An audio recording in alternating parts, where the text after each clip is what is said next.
por lesiones penetrantes. Lo difícil va a ser en los pacientes obesos, que esto puede enmascarar algunas lesiones y puede aumentar la dificultad en la evaluación del abdomen y pelvis. Así que se debe inspeccionar minuciosamente.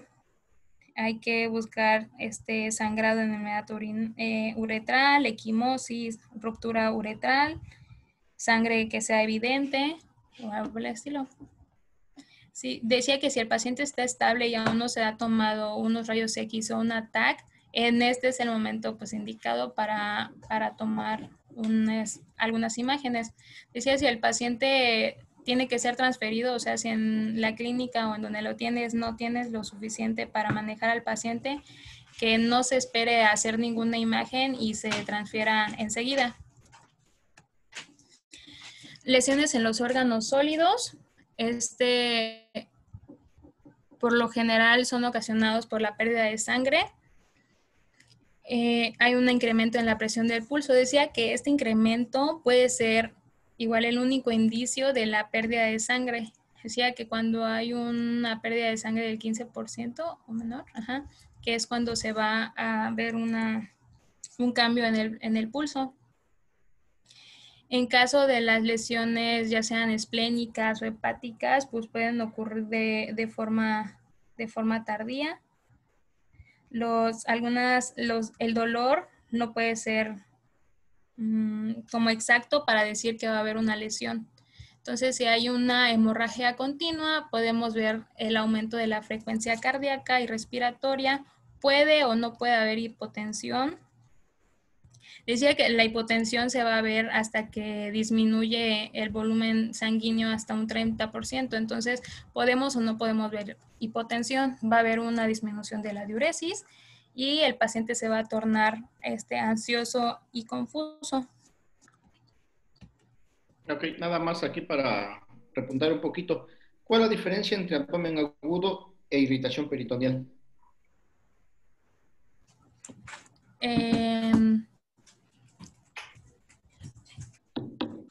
En la irritación peritoneal, pues va a ser que ya hay contenido gástrico o alguna salida de líquido. Y en el abdomen agudo es solo lesión. Creo que El abdomen agudo es un conjunto, o sea, pues te abres un síndrome que te abre a un conjunto de patologías. Que puede ser muchísimas cosas, una apendicitis, no sé, pancreatitis, todo eso abarca el abdomen agudo. Es como el síndrome para que tú empieces a investigarle a qué tiene el paciente. O sea, es como una Y manifestación, ¿no? la irritación peritoneal es la manifestación ya, cuando ya llega pues a la capa peritoneal, ¿no? Ya sea por el gas, porque haya colección de sangre, de líquido que cause dolor en el paciente, nada más al tacto. Esa es la irritación peritoneal. Yo tenía entendido que lo primero era como que para sospechar o la manifestación y el otro ya como que ya hay hemorragia o alguna contaminación peritoneal. Ok, No sé. una es contenido de la otra. El abdomen Okay. agudo puede tener irritación peritoneal, o sea, no necesariamente, pero eso lo conlleva a un abdomen agudo. El abdomen agudo ya es la fase terminal del proceso agudo por cualquier patología que puede ser, como tú dices, pancreatitis, puede ser apendicitis, puede ser una hemorragia masiva abdominal. La irritación peritoneal, como su nombre lo dice, es irritación, es un proceso inflamatorio local donde esté generándose el problema. Por ejemplo, si tiene una hemorragia, que puede ser hepática, una hemorragia esplénica, o una hemorragia o bien, en dado caso, una apendicitis. Lo que está generando irritación peritoneal es que esté un proceso inflamatorio dentro de esa región. Entonces, el paciente puede tener rebote positivo, bueno, sí, entonces te habla de irritación peritoneal. Cuando hablamos de abdomen agudo ya es generalizado, ya el abdomen ya es generalizado, ya el cuadro ya está en críticas, tiene una resistencia pura como tal, entonces lo conocen como abdomen en madera, está totalmente duro, ya no lo puedes tocar, ya no puedes hacerlo de rebote, porque ya le duele todo el abdomen, ya es un abdomen muy fácil de diagnosticar. Por eso es que cuando dicen, ¿tiene irritación peritoneal? Sí, y tiene abdomen agudo, no, no tiene abdomen agudo, pero nomás tiene irritación. Entonces, primero la irritación y luego el abdomen agudo. Ok, Ok, entonces, ¿seguimos? sí. Bueno, las lesiones de vísceras huecas, puede haber una hemorragia más contaminación, o esto va a generar la contaminación peritoneal y va a dar los síntomas. La irritación química del peritoneo pues puede contener ácido gástrico que puede producir dolor inmediato. La hemorragia o las lesiones mesentéricas pues, pueden ser mínimas a la exploración física. No hay que hacer un retraso en todo el diagnóstico o esperar que aparezca algún síntoma para meter al paciente a cirugía, ya que puede incrementar la mortalidad. Y en las lesiones diafragmáticas, el diagnóstico en combinación puede ser de una exploración cuidadosa, atención a los mecanismos o circunstancias de la lesión y selección juiciosa de los estudios diagnósticos. Decía que los síntomas primarios que puede experimentar el paciente con una lesión diafragmática puede ser desde disnea, ortopnea o dolor torácico.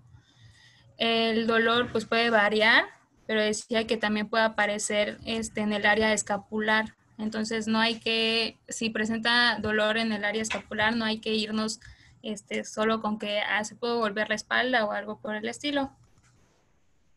La rotura decía que puede ser como un neumotórax, porque puede haber presiones o desplazamiento de las estructuras.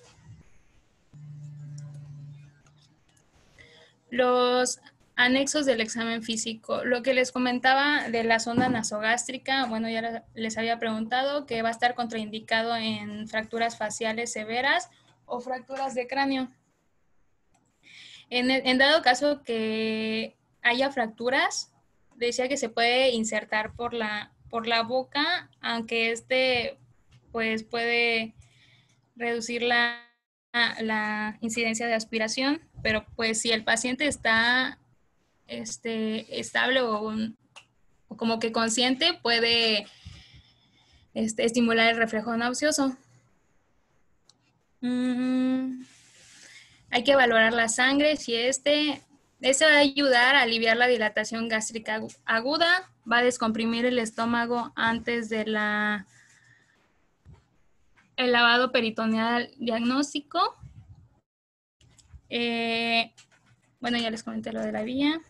Y la presencia de sangre en contenido gástrico puede darnos sospechas sobre una lesión del tracto gastrointestinal o incluso del esófago. Entonces hay que evaluar. En el caso de tengo una duda en lo de la sonda urinaria, porque decía que no se debe poner en dado caso que haya pruebas así de que sangre evidente en el uréter o algo así, pero decía que antes de colocar la sonda se haga una uretrografía, pero tengo entendido que la uretrografía pues también se mete en el uréter, entonces, ¿no va a ser lo mismo, doctor?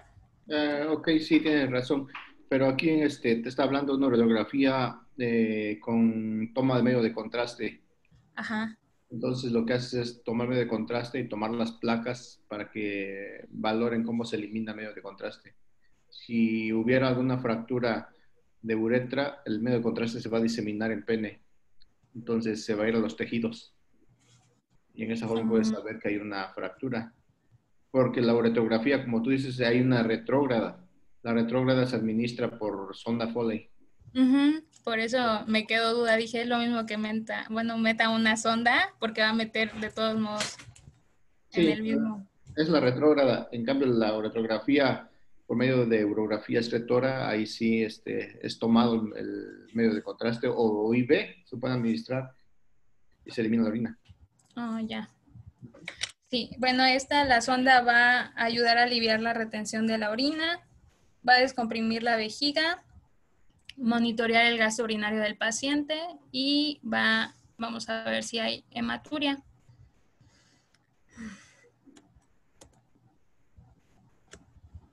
Los laboratorios, pues estos van a ser ya después de que el paciente igual, o llega el paciente y le toman la muestra y ya después sale. Entonces, el potasio, la creatinina sérica y los uranálisis nos van a evidenciar sobre un trauma renal. Hay que indagar sobre la prueba de embarazo, niveles de alcohol o drogas, la glicemia y un hemograma básico. Ahora, otros estudios, ahorita vamos a hablar de ellos.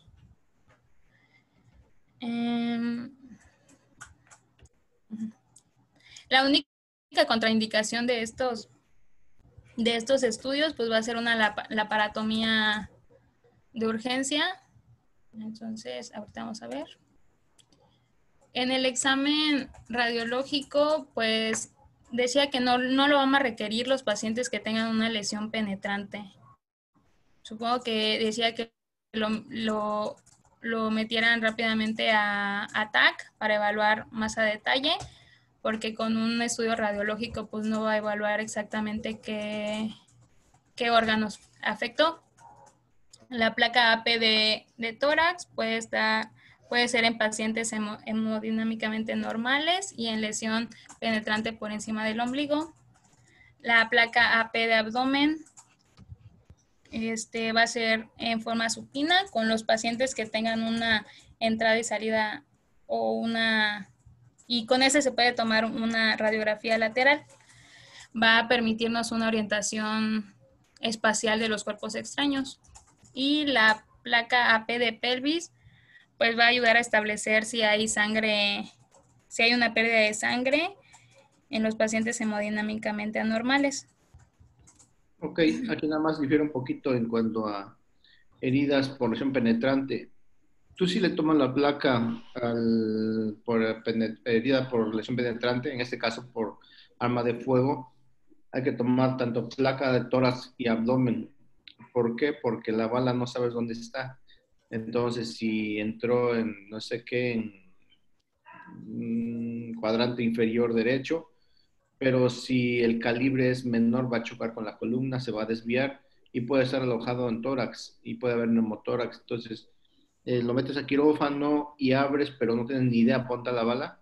Entonces tienes que saber dónde está alojada para saber qué daños hizo. Entonces tienes que tomarle la placa para que veas dónde está alojada la bala y dónde fue la trayectoria, todos los daños que habrá hecho para investigar cuánto abras.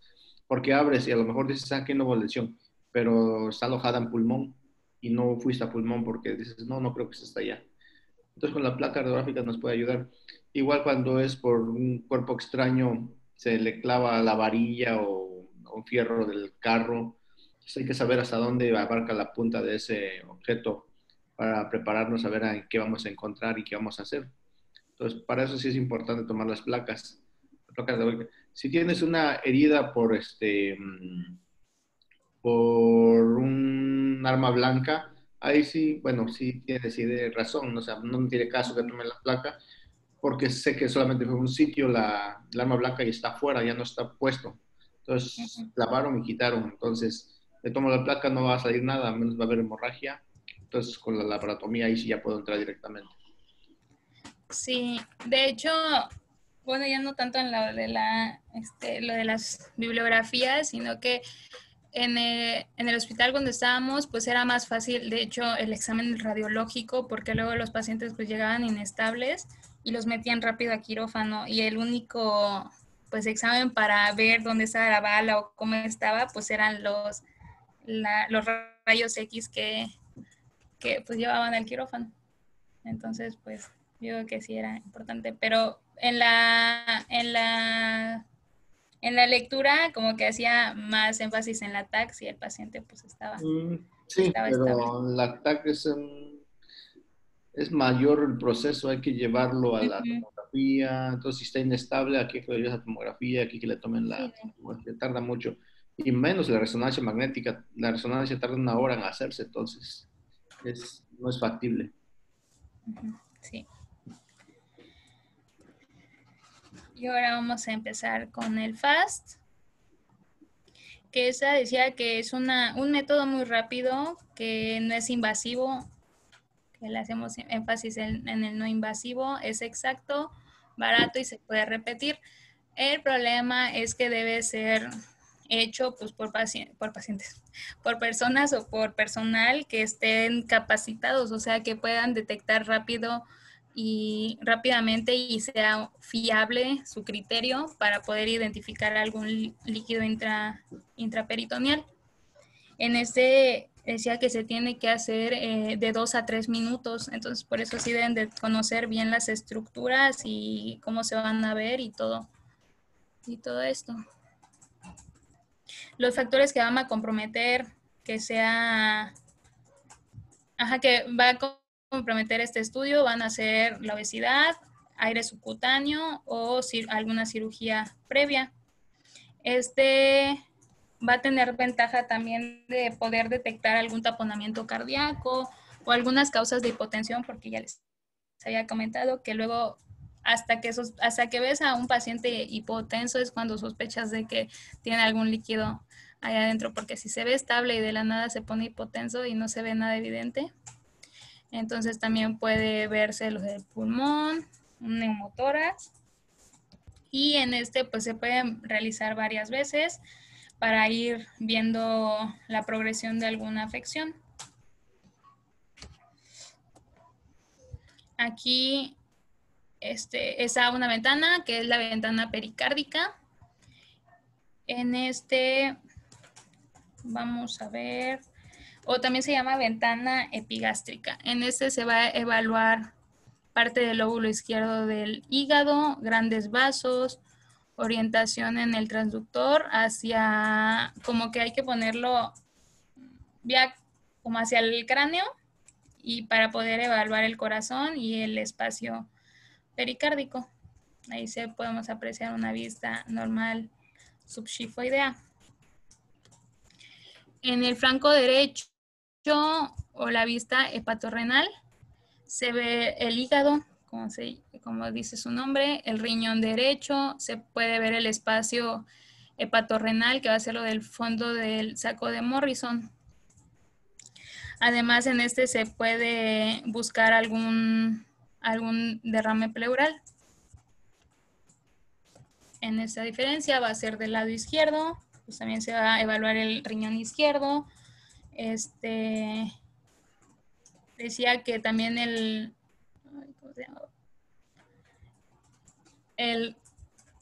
receso costofrénico izquierdo. En podemos ver, la verdad yo no distingo entre las imágenes, pero pues ahí dice que se ve el vaso, en este caso, el riñón sí se ve, pero el vaso no le encuentro mucha forma. En sí se ve el riñón izquierdo y en este caso pues están bien, no tienen líquido. Es una imagen normal. Sí, en dije no tienen líquido. En esta es donde sí va a mostrar un líquido que va a rodear el vaso. Y que pues todo por lo que eso ustedes ven de color negrito ahí, ajá, ese es el líquido libre. sí, Entonces ven el vaso de color más blanco, de borde nítido, pero alrededor se ve un color negro. Eso es líquido libre a nivel perisplánico. así es. Y en esta de la pélvica vamos a evaluar la vejiga, el espacio retrovesical en los hombres y en las mujeres va a ser el fondo de saco de Douglas. En pues vamos a buscar líquido libre. En este caso aquí vemos la vejiga. Ay, sí, no puse otra imagen. Y en es un plus que encontré en UpToDate, que agregaba otra ventana que es el torácico. En pues vamos a ver que va a tener, ¿cómo se llama? Artefactos en cola de cometa, que se va a extender como para la pleura visceral. Esto decía que la presencia de estos pues puede decir que es un neumotórax. Así es. Normalmente tú encuentras la imagen en playa de mar. Entonces, la imagen en playa de mar es así como que arenita y luego sigue el mar. Entonces, es lo normalmente que se ve. Cuando esa imagen se distorsiona, puedes pensar en neumotórax. Si la ves mal, puedes ver en derrame pleural. Entonces, ahí con que esa imagen se distorsione ya tiene algo. Exacto. Y en este igual se ve el hígado y ya. Decía que en ese era hemotórax, pero Pues aquí en la parte de abajo se sí. logra ver. Aquí nada más que hay que ver cómo está puesto el transductor, porque lo está invirtiendo. Bueno, ustedes están viendo abajo, es la pleura, porque está el diafragma aquí. El diafragma cómo va, y cuando estás marcando ahí, es por arriba del diafragma, pero hay que ver cómo está puesto el transductor para poderlo imaginar, porque si te muestran una imagen así, tú no sabes cómo lo puso y dices, no, mejor sea por abajo del hígado, pero él lo está invirtiendo. Si es que dice que es pleura, es que está invirtiendo la imagen. Sí, no sé. Bueno, en ese no le entendí mucho. Por eso decía que es importante que estén familiarizados con con el FAST para poder hacer un diagnóstico. De hecho, había una práctica de FAST, teníamos que hacerlo nosotros con el ultrasonido para que vieran ustedes hacerlo. Pues híjole, qué mal que no les tocó la buena época. Gracias por recordarlo, doctor. No, hijo de la pandemia. Bueno, ahora vamos con el lavado peritoneal diagnóstico. Lo malo va a ser que es invasivo y puede modificar las evaluaciones subsiguientes del paciente, ya que pues no se puede hacer más seguido. En pues igual va a identificar una hemorragia, una lesión de la visera hueca. En pueden ser dos técnicas, ya sea abierta o cerrada. Y hay que mandar a la parotomía así urgente en caso de encontrar sangre libre, más de 10 mililitros, contenido gastrointestinal, fibras vegetales o bilis. Se va a mandar el líquido a estudios y se va a decir que es positivo cuando se encuentre más de 100,000 eritrocitos, más de 500 leucocitos. También decía que se puede encontrar amilasa, más de 175. Y el problema es que también se pueden dar falsos negativos cuando ya hay una contaminación de toda la cavidad peritoneal. Entonces, también puede ser un pues un contra de este lavado. En este caso se va a requerir la descompresión gástrica y urinaria para la prevención de complicaciones, que es lo que les mencionaba cuando les expliqué lo de la sonda nasogástrica y la sonda. Y decía que va a ser más evidente o más útil para los pacientes que están hemodinámicamente anormales cuando tienen un trauma abdominal cerrado, para pues evaluar si ya tiene sangre y meterlo meterlo inmediatamente a quirófano.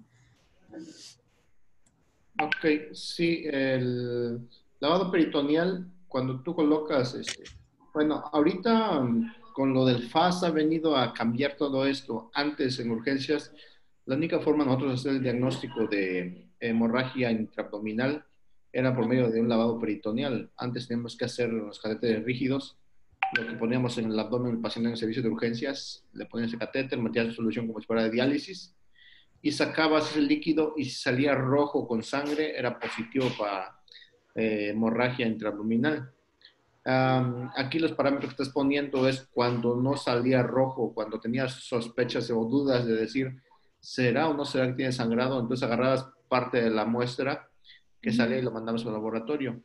Y si daban esos resultados, es cuando te decías tú, no, si es positivo, entonces pasaba a quirófano el paciente. Si salía negativo, era bueno, aguántalo en vigilancia y vamos a ver. Entonces no hay sangrado, pero esa es la única forma que podíamos saber antes si había sangrado o no. Ahorita con el ultrasonido FAST ya vino a cambiar todo eso. En primera, el FAST no es invasivo, no le duele al paciente, lo hace rápido en la cama del paciente, no tiene costo, lo puedes hacer cuantas veces quieras. El problema es aquí el personal que sepa hacerlo. Entonces, para poder hacer el FAST, primero tienes que tomar un curso de ultrasonografía para que puedas saber y verificar que realmente el paciente tiene hemorragia, porque si tú dices, bueno, no sé y tengo un aparato, pues de nada sirve. El problema también es que los hospitales de nuestro estado no tienen ultrasonido en urgencias. Entonces, si a lo mejor si tienen ultrasonido en el hospital, tienes que mandar al paciente que lo haga el ultrasonografista y para que te lo acepte, pues está cañón, porque dicen que hay muchos pacientes, me tienes que pedir un FAS, mejor corrobora, tú tienes sangrado, mételo a quirófano, y así es difícil que te lo hagan. Entonces, muchas veces el radiólogo, el que está en el hospital, no quiere hacerlo porque tiene muchos ultrasonidos por hacer, muchas vesículas, embarazos, todo lo demás. Entonces, lo más conveniente es que todos los servicios de urgencias tengan su propio ultrasonido y que todo el personal que esté en urgencias sepa manejarlo. Entonces, ustedes, como estudiantes, deberían salir sabiendo cómo se hacen FAS. Bueno, no me recuerdo otra vez porque van a llorar, pero bueno, Ya estamos llorando. Ya estamos. pero sí, si ustedes pueden en línea o pueden tomar algún curso después sobre ultrasonido FAS, háganlo, porque eso les va a ayudar bastante. Y en cambio, el lavado peritoneal, ese pues tendría que ser otra opción, sería esa, si no tienen ultrasonido, colocar el catéter, se coloca 2 milímetros por abajo del ombligo, únicamente se incide una herida muy pequeña con una pinza, Kelly, ya sea curva o recta, se va disecando hasta que lleguen al peritoneo. Cuando llegan al peritoneo se vuelve a anestesiar el peritoneo otra vez y ahí no se rompe el peritoneo, no es por planos como cuando van a poner catéter de diálisis. Aquí el catéter rígido tiene una punta. Todo lo único que hacen ustedes es pedirle al paciente que puje y en ese momento que empuja, nomás lo que hacen es empujar la punta, abre, pasan el catéter, sacan la punta, el metal del catéter y ya dejan puesto el puro catéter en el peritoneo. Y ahí se administra el líquido debe ser tibio, se administra y lo administran y ya lo sacan y van a ver si tiene hemorragia o no. Y en esa forma pueden saber si está sangrando el paciente o no está sangrando. Entonces es la única forma de saberlo. Bueno, a la otra, ¿a quién se le va a hacer la lavado peritoneal? Yo creo que ¿sí lo traes? Sí, Ah, ok, bueno. ¿empiezas? ¿Indicaciones? Seguimos entonces. Ajá, sí, síguele. De hecho, o sea, es más, si tenemos el FAST y tenemos lo del lavado, me decía que en los pacientes que están hemodinámicamente normales sí se le puede hacer el FAST, pero en los que están anormales, o sea, tienen problemas hemodinámicos, que sí se hace el lavado. ¿Sí es así? O sea, si tenemos el FAST si tenemos el FAST, se lo hacemos a ambos. Ah, si tienes el FAS y con el FAS es el diagnóstico, pues ya no tiene caso que le hagas el lavado peritoneal. Si tienes el FAS y no sabes hacerlo, tienes dudas sobre si tiene o no tiene, pues entonces lavado peritoneal. Pero el lavado peritoneal es invasivo y tiene que firmarte el paciente para que se haga una cirugía. Entonces le dices, pues si no es, ya se ganó su cirugía. Entonces, el paciente luego muchas veces luego no quiere. Bueno, pues es cuestión de la urgencia. Si lo requiere, pues ni modos. Entonces hay indicaciones para hacerlo. Entonces, es lo que vamos a ver ahorita. De hecho, ajá, en las indicaciones me parecía que es cuando un paciente está hemodinámicamente inestable o tiene múltiples lesiones cerradas. Hay cambios en el estado de conciencia, intoxicación, hay un cambio en la sensibilidad de la lesión de médula espinal, lo que les comentaba, una TC o una TRM. Cuando las lesiones de estructuras adyacentes, pues hay lesiones en costillas, pelvis. De hecho, en los pacientes con fractura de pelvis decía que se prefiere un enfoque supraumbilical para poder evitar pues un hematoma ahí pélvico no, era para, sí, ajá, para evitar que el hematoma pélvico pues lo agraves o algo así. Y también en el caso de los pacientes de embarazo también es supraumbilical y debe ser abierta para evitar que se dañe el útero. Cuando hay un signo de cinturón de seguridad en la sospecha de una lesión intestinal. Y ya, no sé si me faltó alguno más. Ok, bueno, aquí antes de hacer la peritoneal se me olvidó decirles algo. Siempre que hagan sonda peritoneal, coloquen la sonda Foley. Siempre coloquen la sonda Foley y drenen la vejiga. Porque ha llegado a pasar que ponen el catéter y se va a la vejiga. Entonces administran el líquido en la vejiga y lo sacan y no tiene sangrado. Entonces, no hay sangrado, pero porque está dentro de la vejiga el catéter. Entonces, se orina lo que sale. Incluso cuando pican nada más, de repente, pum, sale mucho líquido. ¿Y saben qué es? Orina. Entonces, siempre coloquen la sonda Foley. Ok, a ver, cambio la siguiente. Aquí es algo importante. ¿A quién le voy a hacer lavado peritoneal? ¿A quién pones ahí intoxicación etílica? A los borrachos principalmente. Aquellos que llegan con traumatismo abdominal y que no responden y que están bien borrachos y no saben ni qué les pasó, a esos está indicado hacer lavado peritoneal porque no tienes idea de cómo fue el accidente, no tienes idea de si te duele o no le duele, no te responde. Entonces sí, el lavado peritoneal está indicado ahí. O bien cuando están bien drogados y no sabes qué onda, no sienten ni dolor ya, nada más sientes un abdomen duro y sospechas que tenga sangrado. ¿Ok? Más que nada en ese tipo de pacientes. Y la otra, todas las serían aquellas que sospeches de hemorragia abdominal y no tengas FAS. Sería la indicación nada más. Ok. Ay. Y en las contraindicaciones, las absolutas, lo que le comenté en el inicio, que no se va a hacer ningún otro estudio si tienes una indicación de la aparatomía, perdón. Y las relativas, pues van a ser alguna cirugía previa, obesidad, cirrosis avanzada, alguna coagulopatía y si hay embarazo ya en el tercer trimestre. Así es, aquí es importante de que sepan de que si un paciente tiene herida por abdomen penetrante, ya no se hace el lavado peritoneal. No se le ocurre hacer el lavado peritoneal si ya tiene una herida penetrante, obvio que tiene una lesión abdominal. Entonces, ¿ya para qué? Entonces el paciente pasa directo a quirófano. En embarazo tercer trimestre sí se puede hacer y se puede hacer el útero,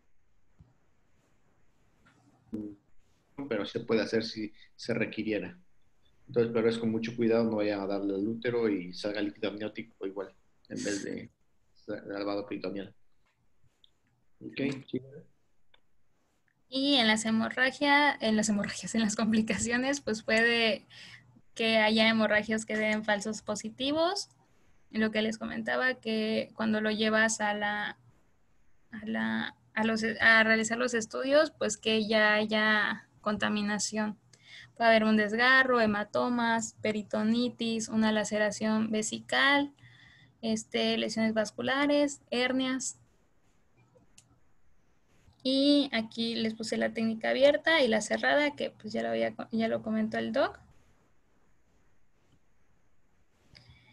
Y en la TAC, pues va a dar una información relativa de una lesión específica. Se puede dar el diagnóstico de lesiones y retroperitoneales y órganos pélvicos.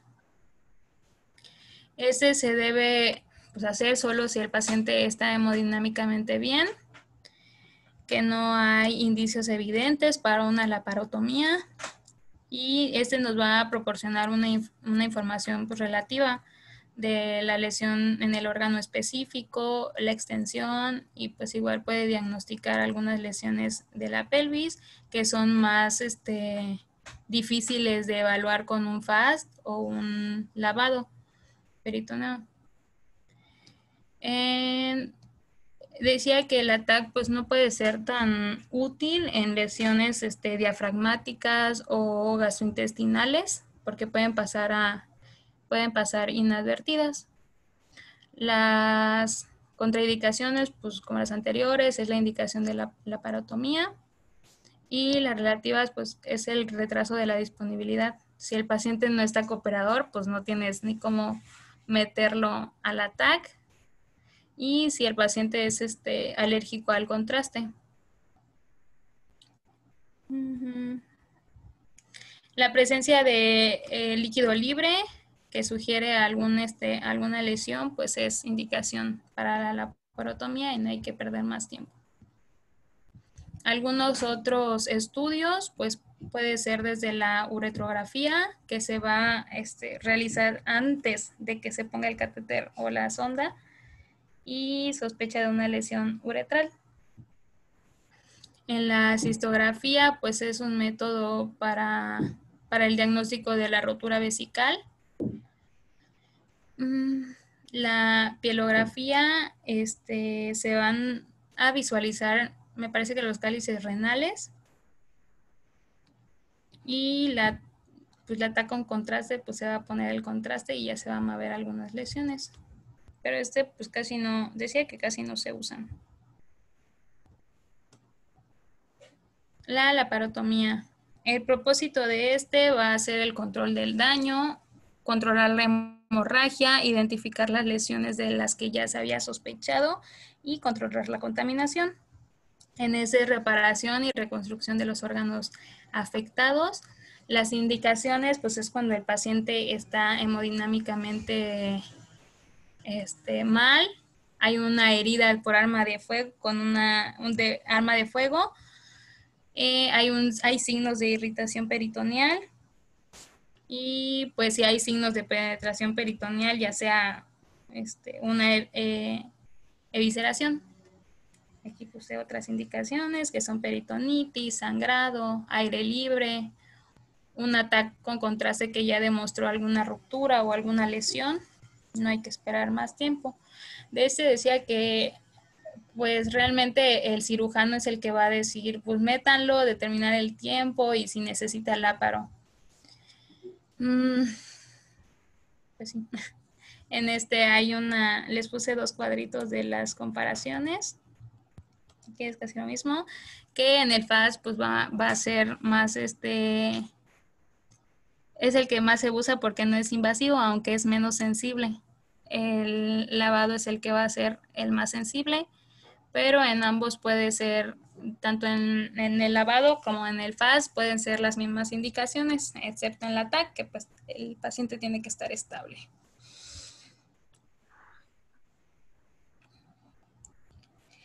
En la evaluación del trauma penetrante, pues se va a hacer cirugía inmediata si se necesita. Debe ser necesaria para el diagnóstico y el tratamiento efectivo del paciente. En pues va a ser por la etiología, ya sea por una herida de bala o de alguna navaja de arma blanca. La localización, ya sea posterior, en un flanco, y los recursos pues disponibles que tenga en el hospital. En las heridas de arma blanca se va a ver primero por un examen físico en serie, pues ya que es evidente que tiene un arma blanca o tiene una incisión. Ya luego se va a realizar el FAST y luego el lavado peritoneo. En la laparoscopía, pues se va a ver la penetración peritoneal o en la penetración diafragmática.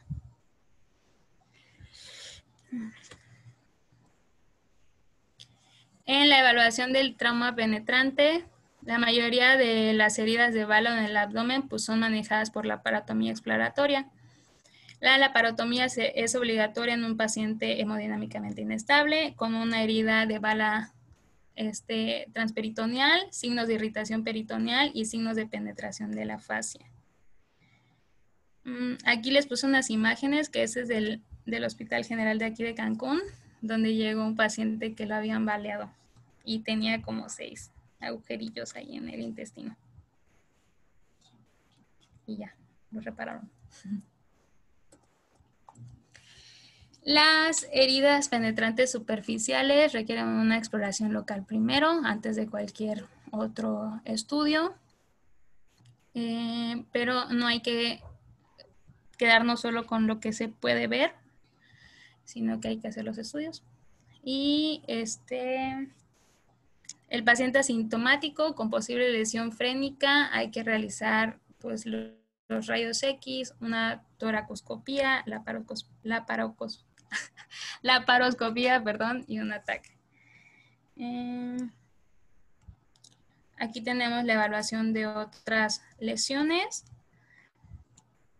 que decía que en el hígado, el vaso y los riñones pues pueden ser órganos complicados de evaluar, ya que no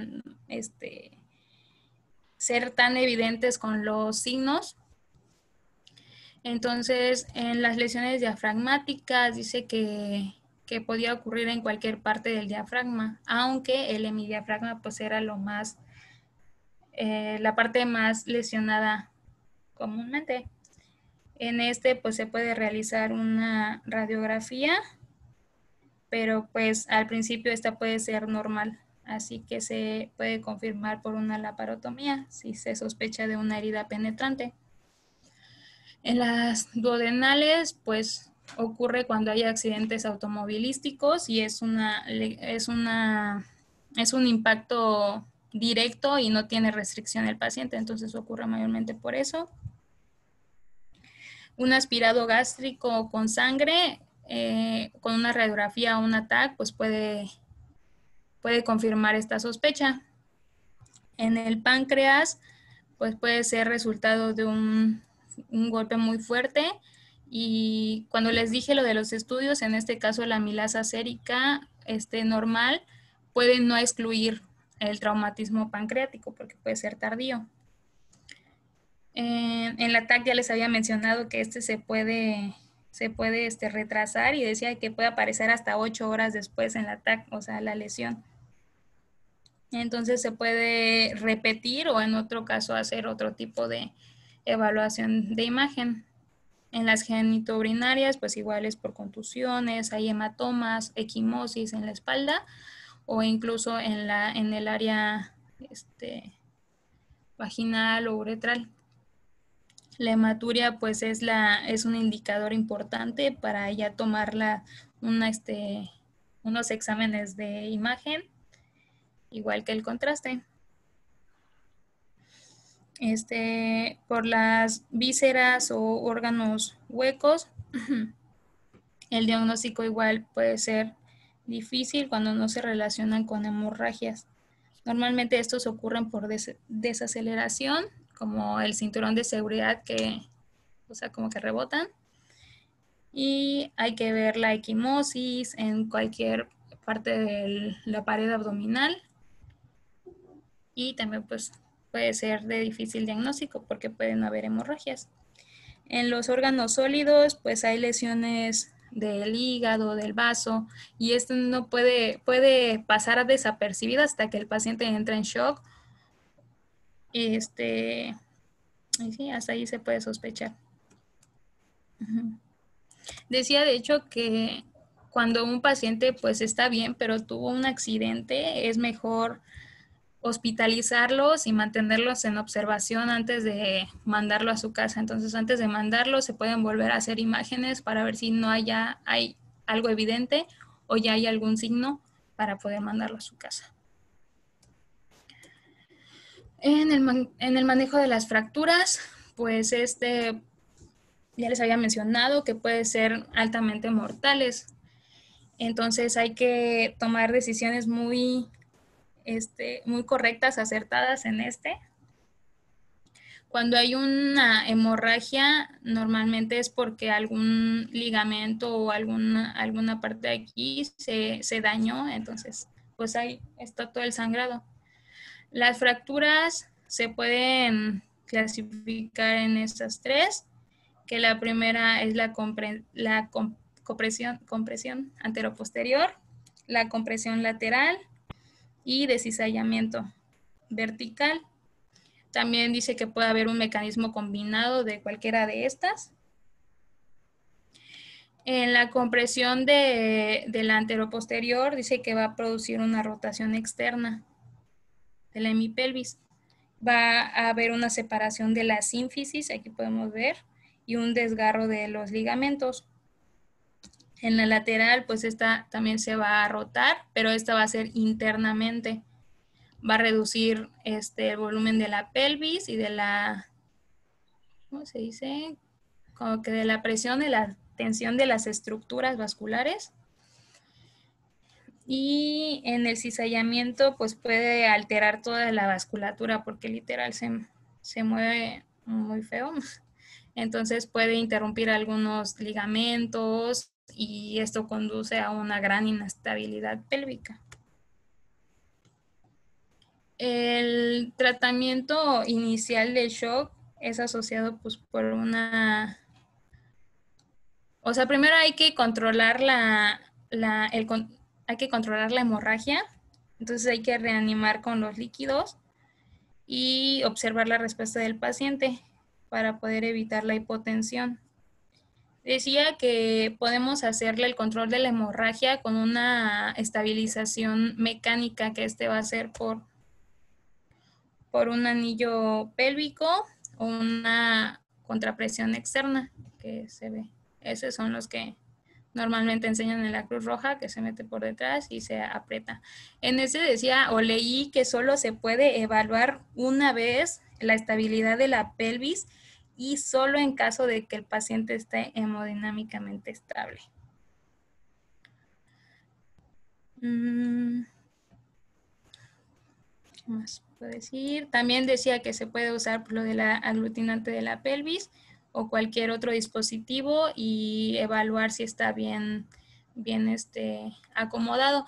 Decía que en también podemos pedir el apoyo de los traumas, porque decía que luego se puede mover el fémur o rotar internamente o externamente dependiendo de la fractura para acomodar bien la pelvis y que ese tenga menos daño.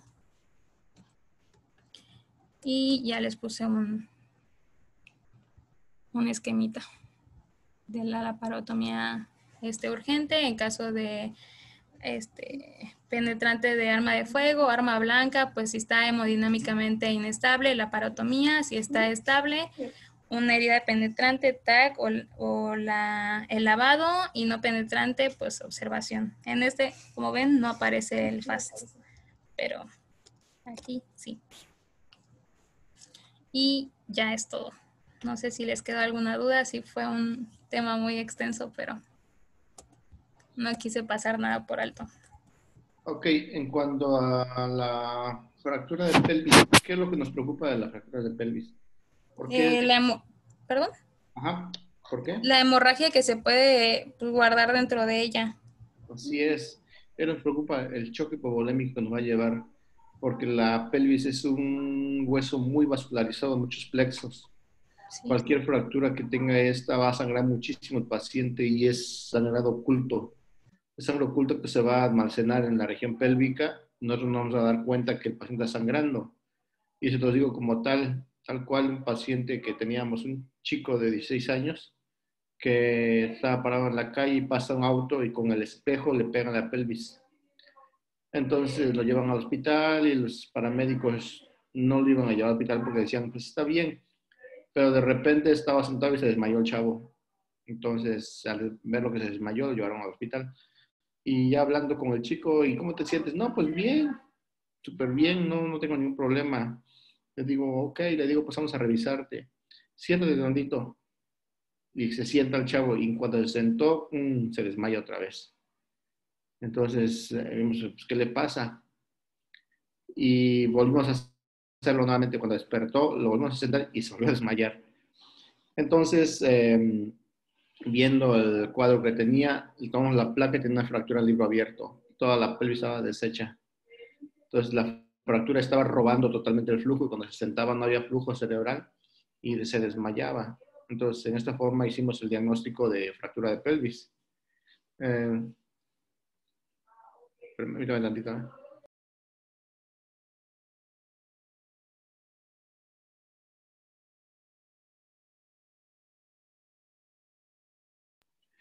Entonces, es importante diagnosticar la fractura.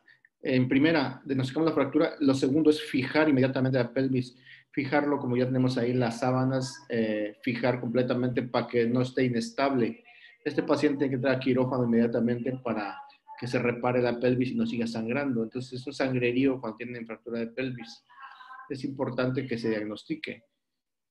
Cuanto al lavado, bueno, al abdomen, aquí es importante reconocer también la presión intraabdominal, que me faltó mencionar. La presión intraabdominal normalmente va de 5 a 6 milímetros de mercurio, hasta 10 en los obesos. Entonces, cuando existe un abdomen agudo, la presión va a incrementar. ¿En qué forma lo podemos medir? Por medio de la sonda Foley. Entonces, lo que se hace es medir la sonda Foley es que se coloca ese administra el líquido y se mide con un manómetro y vemos qué presión intraabdominal tiene. De esta forma, si está la presión está muy alta, significa que tiene abdomen agudo y está generando mayor presión abdominal. O tiene hemorragia y eso genera la presión alta. Más ¿Okay? de 15 es, ¿no, Doc? De No, presión. más de 15 ya es hipertensión. Ah, Normal, ok, ok. normal hasta 10, 12 dicen algunos libros en embarazadas. Pero normalmente debe ser cero. Pero te deja un rango de entre 5 a 6, 10 obesos y embarazadas hasta 12. Pero 15, cuando tiene presión de 15 ya es hipertensión grado 1. Entonces la presión grado 1 es el abdomen. Eso ya está hablando de que existe algo más que está generando la hipertensión.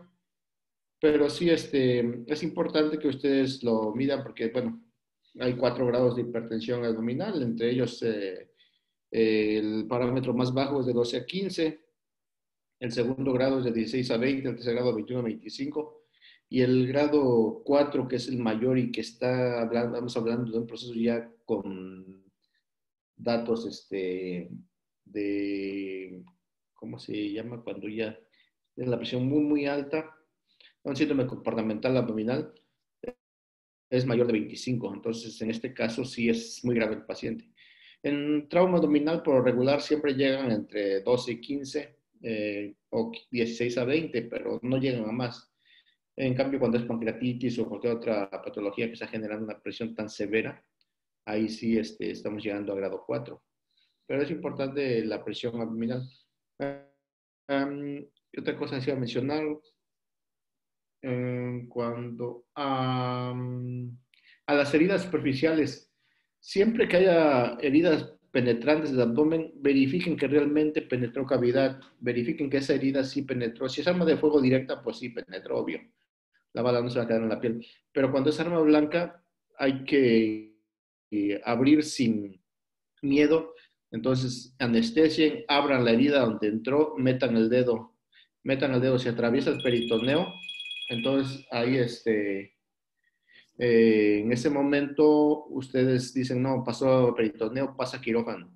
Si no atraviesa el peritoneo, entonces nada más suturen la herida y mantengan en observación al paciente. Muchas veces hay herida en sedal.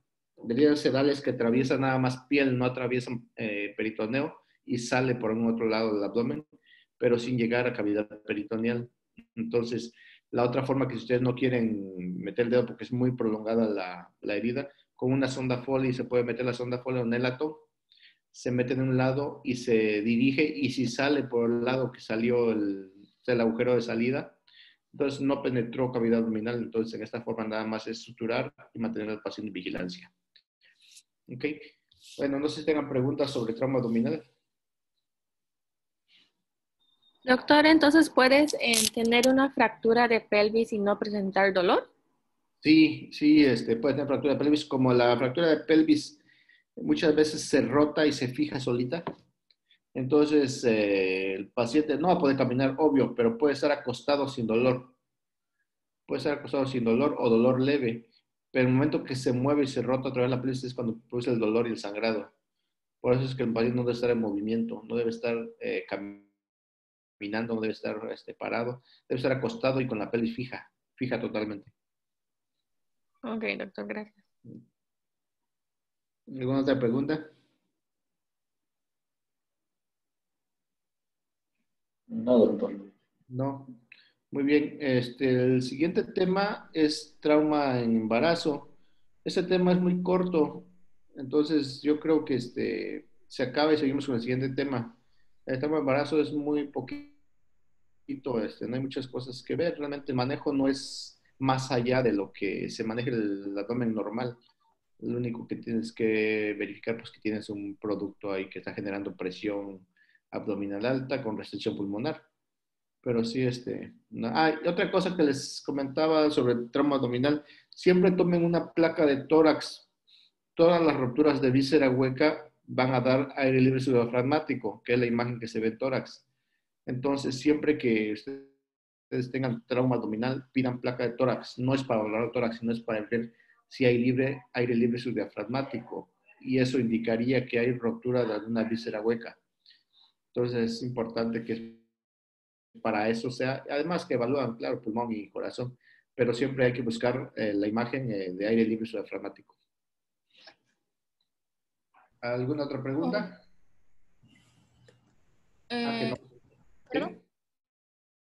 ¿Sí? ¿Pregunta más? Pues creo que no. Les había comentado que les iba a poner una encuesta, no sé si la quieren hacer o ya se aburrieron.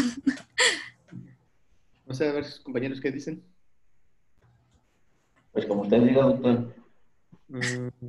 A ver, O ustedes. placer de paso. O la ponemos la siguiente clase si quieren. Al Sí, inicio, no sé.